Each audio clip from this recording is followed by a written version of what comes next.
How to create shared album on iPhone. So first of all, open up the settings, click on your name at the top, scroll down and click on iCloud.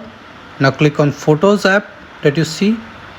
Now at the bottom you can see albums, shared albums, which is turned off right now. You need to simply turn this on. Okay, so once you do it, open the Photos app, scroll down till you find albums. Here you can see albums is there. Click on albums here. Click on shared from the top options.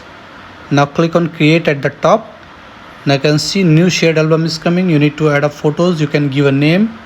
Okay, so I'm going to name it as trial. Click on add photos. I'm going to add up 2 photos here, just like this. Okay, now you can go ahead and invite people that you want to add here. Okay, so I'm going to simply write some names here, just like this. Click on done. Okay, so invite as many people as you want. Click on create here at the top, and it is publishing, and right now you have just created a shared album here. Okay, so this is how easily you can do it. So thank you for watching the video. Please like it and subscribe.